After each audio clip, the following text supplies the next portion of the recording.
សួស្តីអ្នកទាំងអស់គ្នាស្វាគមន៍ជាថ្មីមកកាន់ Channel Remy សួស្តីអ្នកទាំងអស់គ្នាថ្ងៃនេះដែរ admin គឺមកចង់និយាយអំពីរឿងមួយតើអ្នកទាំងអស់គ្នាដែលចាប់អារម្មណ៍នឹងតួអង្គ NPC ឈ្មោះថាកាស៊ូអ៊ីដែរឬទេសម្រាប់ខ្ញុំគឺមានអារម្មណ៍ថាចាប់អារម្មណ៍លើនាងខ្លាំងមែនទែនមូលហេតុគឺដោយសារតែនាងជាតួអង្គតែម្នាក់គត់នៅក្នុងហ្គេមដែលបិទភ្នែករហូតតែម្ដងនេះអាចរកឃើញនាងនៅឯការិយាល័យពន្ធដារសម្រាប់សាកសួរហើយនាងតែងតែអាងថានាងអត់លុយហើយគ្មានលុយសូម្បីតែបន្តិចខ្ញុំតែធ្លាប់ឃើញនាងទៅហាងអាហារវ៉ាគូដោយនាងក៏មកតែទឹកសូធម្មតាប៉ុណ្ណោះតែវាមើលទៅពិតជាគួរឲ្យអស់សម្លាញ់មែនទែនដូច្នេះនាងប្រកាសជាមិនបានកុហកពួកយើងទេហើយសូម្បីតែពេលដែលសុំលុយនាងក៏ឲ្យមកវិញក្នុងចំនួនតិចតួចបំផុតដែរអីគេ0រៀលតើអ្នកជឿទេតើនាងយកលុយសន្សំទាំងអស់ទៅវាកាត់ភ្នែកអស់ហើយមែនទេនៅណាទៅដឹងទៅអូ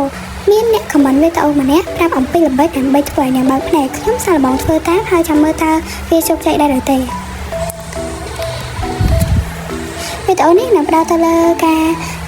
បច្ចេកទេសកម្រិតខ្ពស់នៅកំហុសក្នុងហ្គេមដែលវាជាការណែនាំបច្ចេកទេសសម្រាប់អ្នកលេងដែលមានបទពិសោធន៍សម្រាប់ការស្វែងយល់ពីតក្កវិជ្ជានៃហ្គេមហើយស័ក្តិសមសម្រាប់ថាអ្នកទស្សនាអាយុ14ឆ្នាំឡើងទៅសូមអរគុណ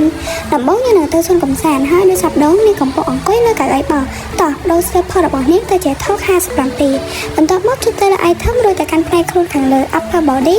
ជ្រើសយកពាក្យ swim ring ពងហែទឹកបន្ទាប់មកចុច 5x ហើយបង្កើនទំហំវាឲ្យធំជាងមុន6ទៅ7ដងរួចរឹងពងហែទឹកឲ្យនៅចុះក្រោមរហូតដល់មើលវាមិនឃើញអស់មើលចោលប្រព័ន្ធនៃហ្គេមនេះដូចជាចម្លែកណាស់នេះកំពុងតែហោះឡើងទៅលើហើយអូខេឥឡូវទៅកាន់កន្លែងដែលមាន Promenade ហើយស្វែងរក Kazuki អូននៅទីនោះចាំបន្តិចភ្នែករបស់នាងនៅតែមិនបើករដែរហើយតើខ្ញុំធ្វើអីខុសមែនទេ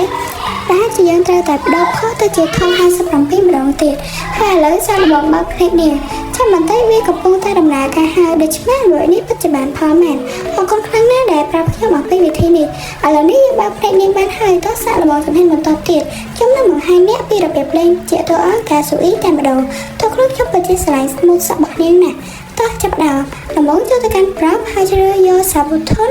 ដែលអង្គុយចំនួន2អង្គុយលើមួយដែលខ្លួនឯងហើយឲ្យសាក់កាស៊ូអ៊ីអង្គុយលើមួយទៀតជ្រើសសាប៊ូថនរបស់កាស៊ូអ៊ីឬមករងវាឲ្យទូចបំផុតតាមដែលអាចធ្វើបានហើយប៊ូតុនសញ្ញាព្រុយដើម្បីរើសវាឡើងលើហើយអ្នកអាចនិយាយជាមួយនាងបានបន្ទាប់មកចុច Cara Edit នៅក្នុង item ចូលទៅកាន់ head ក្បាលចុចទៅលើ tick all និង 5x ឬបង្កើនទំហំក្បាលរបស់នាងឲ្យតួអង្គរបស់នាងពាក់ hijab ពីគ្រឿងតុបតែងសព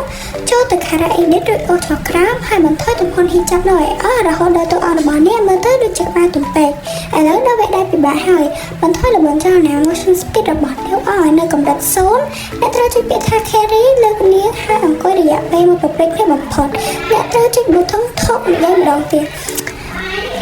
ហើយនេះអ្នកចូលទៅកាន់ការ edit របស់នាងខណៈពេលដែលអ្នកកំពុងតែលើកនាងដូរផុតរបស់កាស៊ូអ៊ីទៅជា steer hand on hip បន្ទាប់មកត្រឡប់ទៅការកំណត់តួអង្គដើម្បីសម្រួលទីតាំងឲ្យត្រូវគ្នាកន្លែងនេះត្រូវប្រើភាពអត់ធ្មត់បន្តិចដូច្នេះសូមដល់អារម្មណ៍ធ្វើវាបានល្អឥតខ្ចោះណាទីបំផុតយើងធ្វើបានហើយវ៉ាវនេះអាចយកតែមុខរបស់នាងបានគ្រាន់តែចូលទៅការ edit របស់ខ្លួនឯងត្រង់ផ្នែកក្បាលចុច tick on និងប្រាប់ឲ្យបន្ថយទំហំក្បាលរបស់អ្នករហូតដល់ពេលបាត់អស់ទាំងស្រុងមើលចុះឥឡូវនេះអ្នកកំពុងតែលេងជាតួអង្គកាស៊ូអ៊ីហើយគ្រាន់តែការសម្រួលល្បឿនចលនា motion speed របស់អ្នកឲ្យមើលធម្មតាវិញជាការស្រេចពិតជាលើមែនសម្រាប់ថ្ងៃនេះគឺចាប់តែប៉ុណ្ណឹងឯងសូមអ្នកចូលចិត្តវីដេអូនេះសូមជួយ subscribe និងរកកណ្ដឹងដើម្បីកុំឲ្យខកខានវីដេអូថ្មីហើយកុំភ្លេច follow ខ្ញុំនៅលើបណ្ដាញសង្គមផ្សេងៗទៀតអរគុណសម្រាប់ការទស្សនាជួបគ្នានៅវីដេអូតទៅបាយបាយ